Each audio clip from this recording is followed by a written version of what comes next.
भाइयों और बहनों, मध्य प्रदेश के युवाओं, प्रेस के हमारे मित्रों, आप सबका यहां बहुत बहुत स्वागत। आप दूर दूर से आए हैं, इसके लिए दिल से बहुत बहुत धन्यवाद।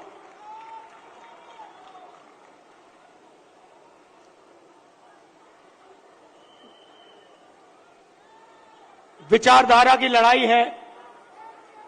एक तरफ कांग्रेस पार्टी, दूसरी तरफ आरएसएस और बीजेपी। एक तरफ गांधी जी, दूसरे तरफ गोडसे।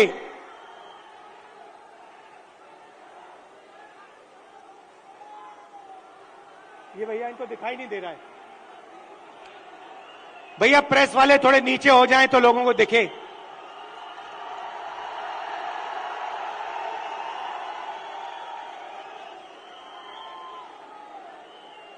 बात सही है, क्योंकि प्रेस वाले हमारी मीटिंग तो दिखाएंगे ही नहीं।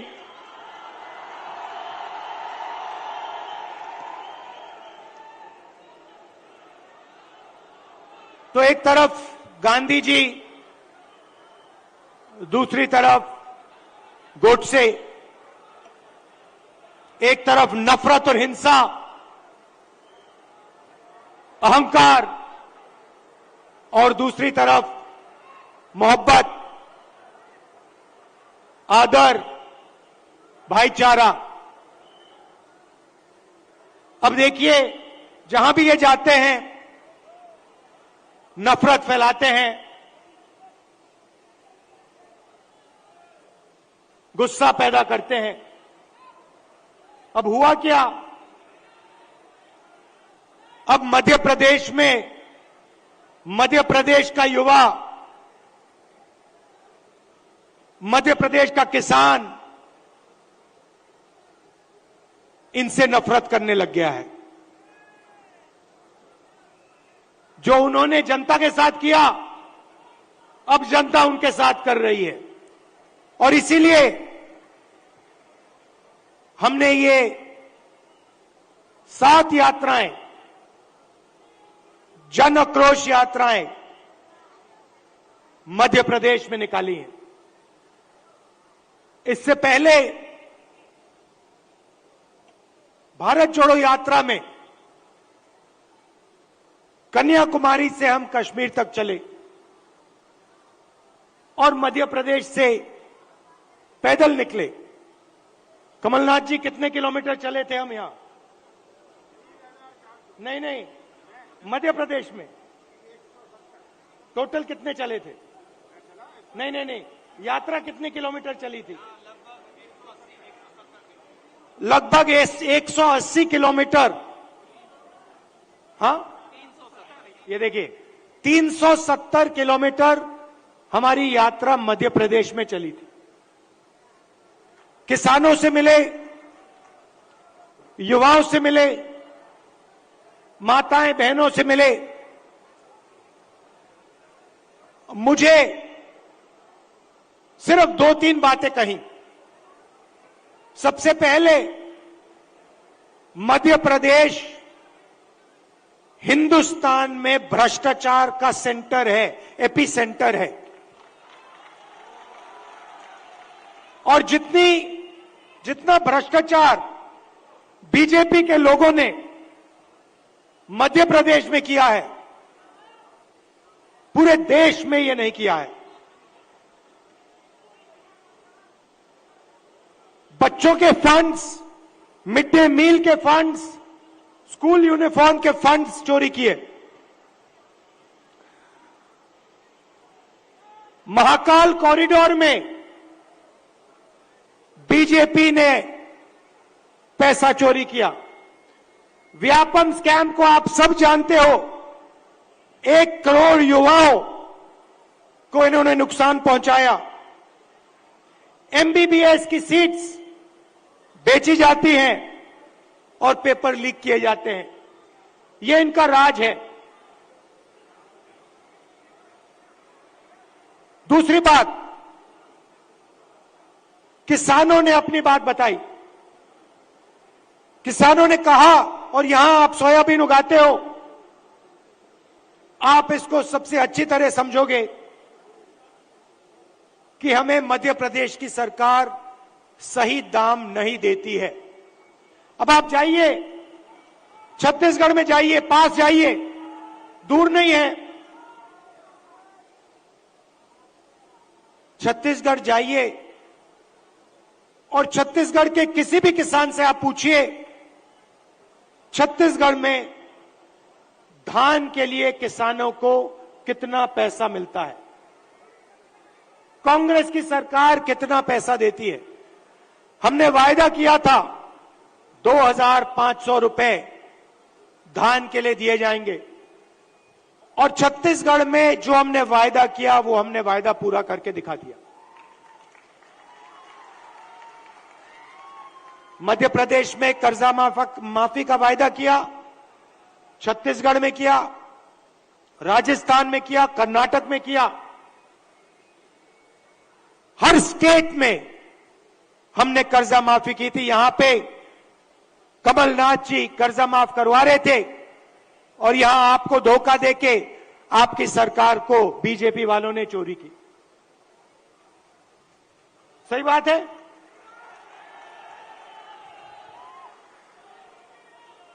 भाई और बहनों, 18,000 किसानों ने यहां पे पिछले 18 साल आत्महत्या की है। 3 किसान हर रोज मध्य प्रदेश में मरते हैं। ये इनकी सरकार है। क्यों? क्योंकि ये चुने हुए लोगों के लिए काम करते हैं। पहली बार हिंदुस्तान की हिस्ट्री में पहली बार किसान टैक्स दे रहा है। इन्होंने जीएसटी लागू की और 5 कानून लाए, काले कानून, किसानों को दबाने के, खत्म करने के कानून। हिंदुस्तान के सारे किसान इनके खिलाफ खड़े हो गए। नरेंद्र मोदी जी कहते हैं किसानों के फायदे के लिए मैं ये कानून, काले कानून लाया हूं। अगर किसानों के फायदे के लिए कानून लाए तो किसान सड़क पे क्यों उतरे हैं?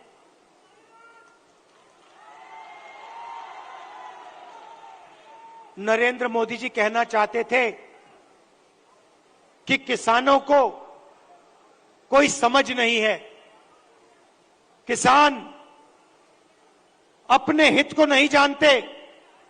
नरेंद्र मोदी कहना चाहते थे कि हिंदुस्तान के 2-3 अरबपति अदानी जी किसान को फायदा पहुंचाने के लिए काम करते हैं। भाइयों और बहनों, आप कर्नाटक जाइए, राजस्थान जाइए, छत्तीसगढ़ जाइए, हिमाचल जाइए, हमारी सरकारें गरीबों के लिए, कमजोर लोगों के लिए काम करती हैं। कर्नाटक में हमने 5 गारंटी दी, गरीबों के लिए, महिलाओं के लिए, किसानों के लिए। आप जाइए, कर्नाटक में जाइए, कर्नाटक की महिलाएं बस में जाने के लिए 1 रुपया नहीं देती हैं, मुफ्त में घूमती हैं। कहीं भी जाना हो कर्नाटक में, कर्नाटक की महिलाएं फ्री में जाती हैं। हर महीने उनके बैंक अकाउंट में सीधा पैसा आता है, सरकार पैसा देती है।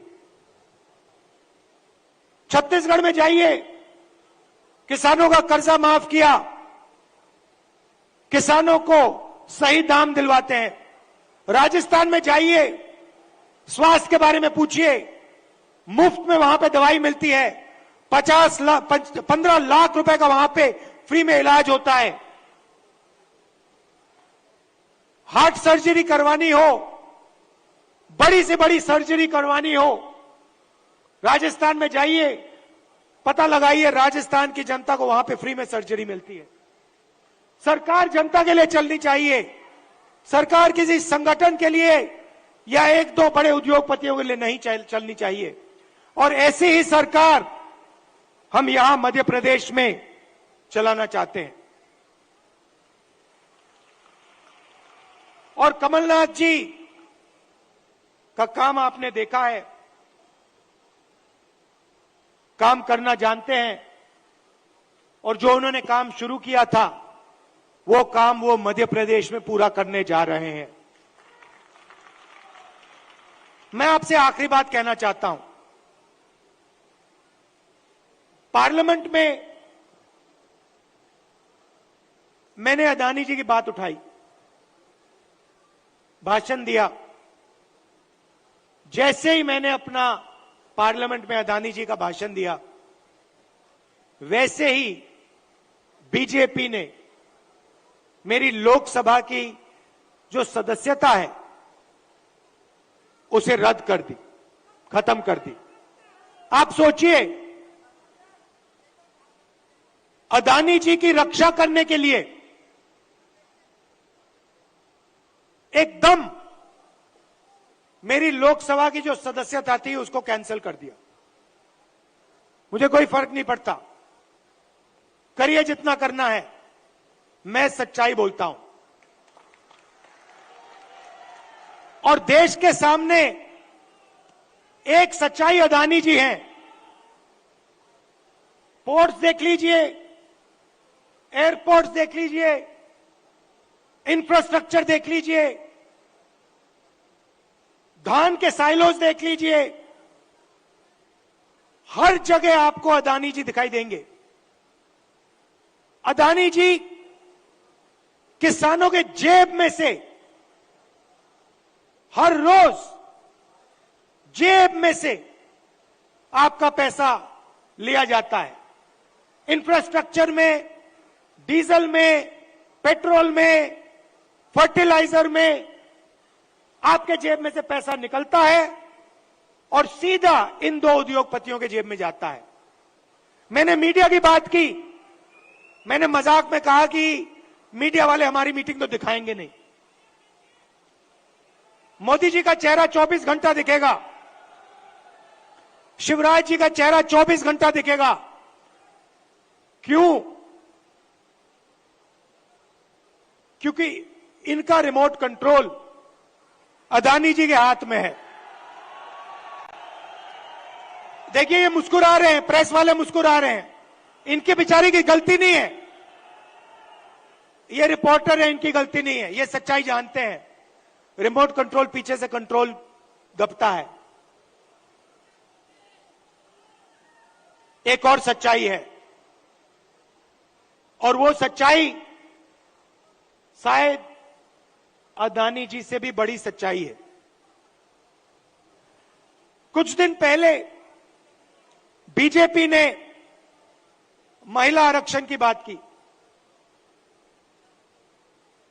महिला आरक्षण में हमने एक सवाल उठाया, कांग्रेस पार्टी ने उठाया, बीजेपी ने कोई जवाब नहीं दिया।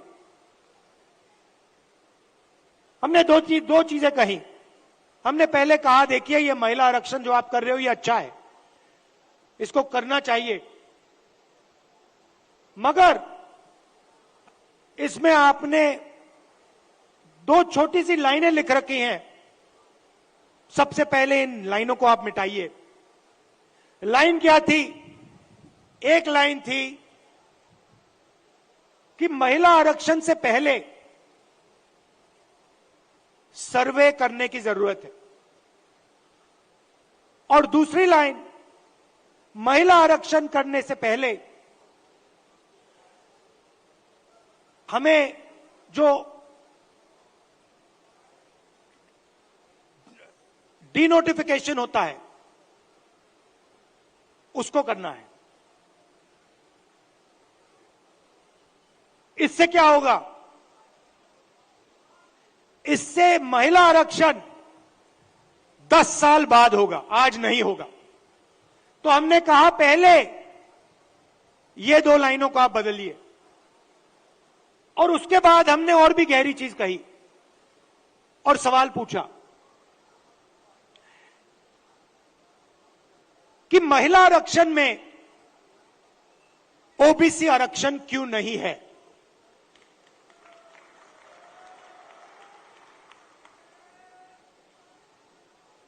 ओबीसी आरक्षण महिला आरक्षण में आपने क्यों नहीं दिया। नरेंद्र मोदी जी, आप कहते हैं कि आप ओबीसी के लिए काम करते हैं, आप ओबीसी के नेता हैं,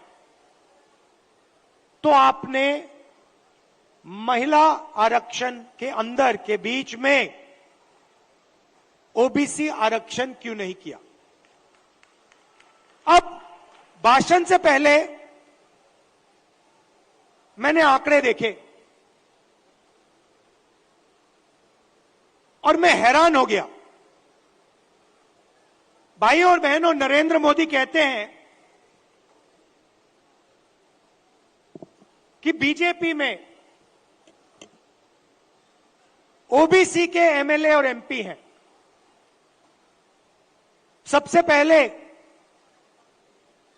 कांग्रेस के तीन चीफ मिनिस्टर ओबीसी हैं, ये याद रखिए आप। हमारी 4 सरकारें हैं, 3 हमारे ओबीसी चीफ मिनिस्टर हैं। दूसरी बात, आप पार्लियामेंट में, विधानसभा में चले जाइए और बीजेपी के किसी भी एमएलए से पूछ लीजिए, एमपी से पूछ लीजिए, आपसे कुछ पूछा जाता है क्या। जब कानून बनाए जाते हैं आपसे कुछ पूछा जाता है, आपको कहेंगे भैया हमारे से कुछ कोई नहीं पूछता। कानून आरएसएस वाले लोग बनाते हैं, कानून अफसर बनाते हैं, कानून बीजेपी के एमएलए और एमपी नहीं बनाते। सच्चाई भाइयों और बहनों एक और है। सच्चाई यह है कि हिंदुस्तान को 90 अफसर चलाते हैं। कैबिनेट सेक्रेटरी और secretary of government of India Hindustan की सरकार को चलाते हैं। 90 लोग ये कानून बनाते हैं, ये निर्णय लेते हैं पैसा किधर जाएगा, कितना पैसा कहां जाता है। अब मैं आपसे सवाल पूछना चाहता हूं, बीजेपी के 10 साल से सरकार है, 90 अफसर सेक्रेटरी हिंदुस्तान को चलाते हैं। मैं हिंदुस्तान के सब ओबीसी से पूछना चाहता हूं, नरेंद्र मोदी जी कहते हैं आपकी भागीदारी है हिंदुस्तान की सरकार में, मध्य प्रदेश की सरकार में। आप मुझे बता दो, इन 90 अफसरों में से ओबीसी कितने हैं? ओबीसी की आबादी कितनी है पहले यह बताओ। कितनी आबादी है ओबीसी की हिंदुस्तान में? देखो, कोई जवाब नहीं दे सकता, कोई जवाब नहीं दे सकता। क्यों? क्योंकि कास्ट सेंसस नहीं हुआ है। भाइयों और बहनों, लगभग ओबीसी भाइयों की बहनों की 50% आबादी है हिंदुस्तान में। बात समझिए, आबादी 50% है और 90 में से 3 अफसर ओबीसी के हैं। और एक और मजेदार बात बताता हूं, 2 साल पहले आप देखते, 3 साल पहले आप देखते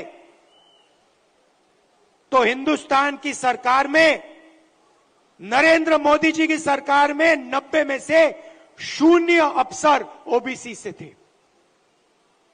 यह देश की सच्चाई है। नरेंद्र मोदी जी ओबीसी के लिए, दलितों के लिए, आदिवासियों के लिए काम नहीं करते हैं। आपका ध्यान इधर उधर करते हैं। दूसरा सवाल आपसे पूछता हूं, हिंदुस्तान की सरकार का बजट लाखों करोड़ रुपए का बजट है। मैं आपसे पूछता हूं, ये जो 3 ओबीसी अफसर हैं, इनकी भागीदारी कितनी है?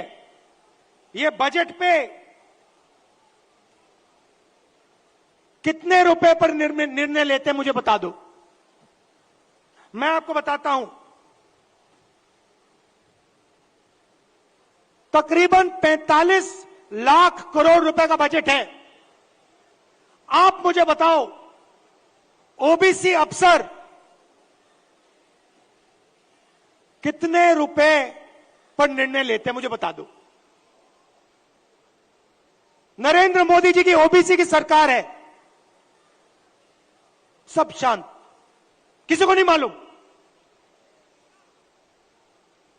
क्यों? ये आपको नहीं बताना चाहते हैं, आपकी सच्चाई आपको नहीं बताना चाहते। सच्चाई भाइयों और बहनों ये है कि हिंदुस्तान के पूरे बजट में 5% की भागीदारी ओबीसी के अफसरों के हाथ में है। ओबीसी अफसर 3 हैं 90 में से, और 5% बजट को कंट्रोल करते हैं। यह है नरेंद्र मोदी जी का काम। नरेंद्र मोदी जी ओबीसी की सरकार नहीं चलाते हैं। नरेंद्र मोदी जी का काम जो आरएसएस ने उनको दिया है, आपका ध्यान इधर उधर करने का है, नफरत फैलाने का है, हिंसा फैलाने का है।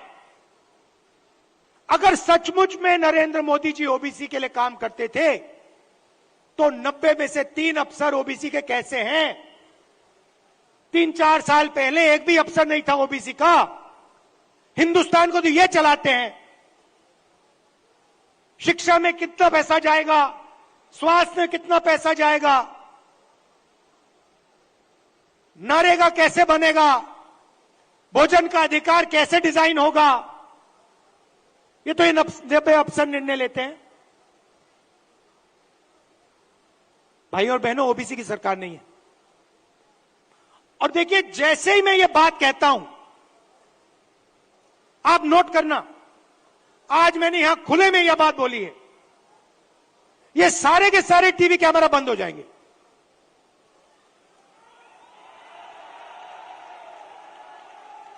आप देख लेना, ये सारे के सारे बंद हो जाएंगे। क्योंकि जो सच्चाई है देश की, कि जो सारी की सारी लूट हो रही है, ये व्यापम स्कैम जो है, ये सारा का पैसा, ये आपका शिक्षा का पैसा, स्वास्थ्य का पैसा जो चोरी हो रहा है, ये ओबीसी की जेब में से पैसा चोरी हो रहा है।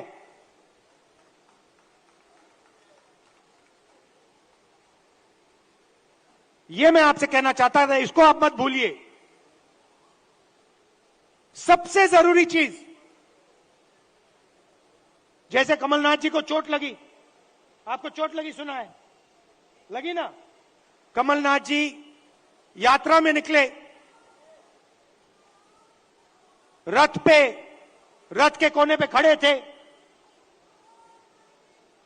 बहुत भारी भीड़ थी, धक्का लगा, घुटने में चोट लगी। कमलनाथ जी जैसे ही आप अस्पताल गए, पहला काम क्या हुआ? डॉक्टर ने पहला काम क्या किया बताइए?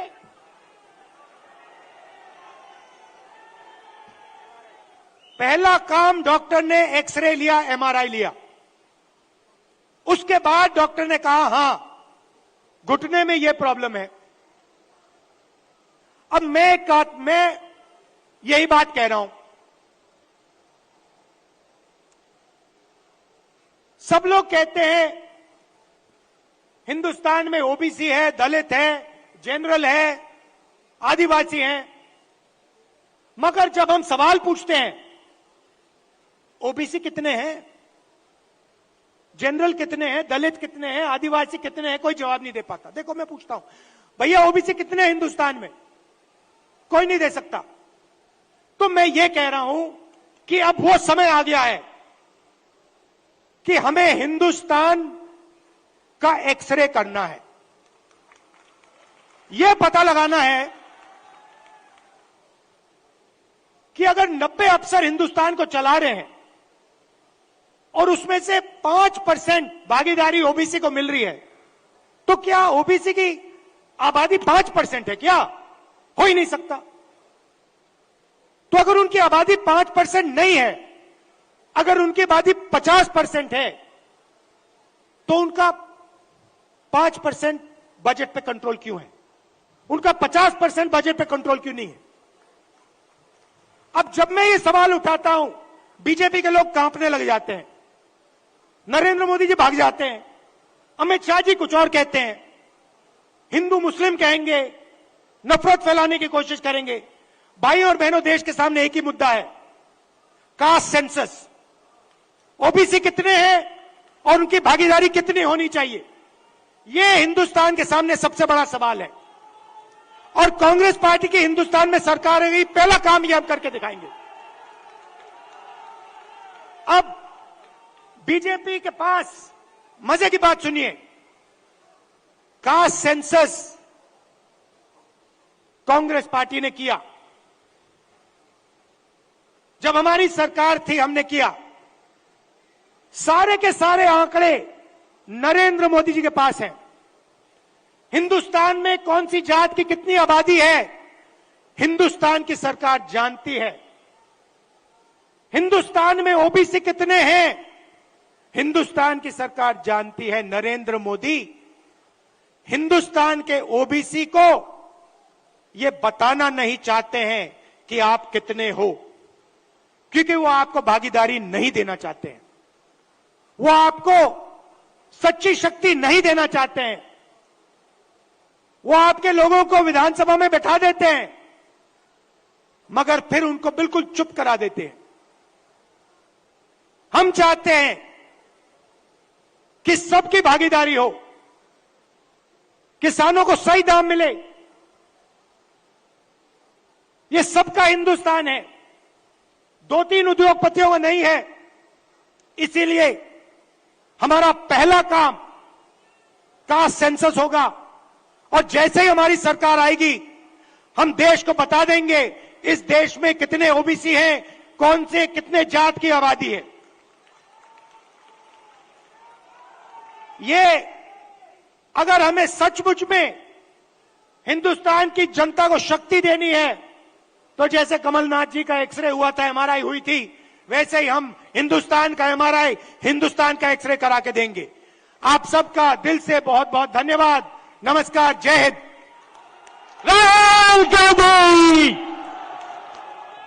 बहुत बहुत धन्यवाद। सबसे पहले राहुल जी का मेरा निवेदन है सबसे कि 2 मिनट ये स्वाति शिक्षक भी आए और यहाँ पे एक और बात कमलनाथ जी ने मुझे याद दिलाया। देखिए, कमलनाथ जी ने यहाँ पे 27% रिजर्वेशन ओबीसी को दिलवाया था, कानून पास किया था, और बीजेपी के लोगों ने पीछे से उसे रद्द किया।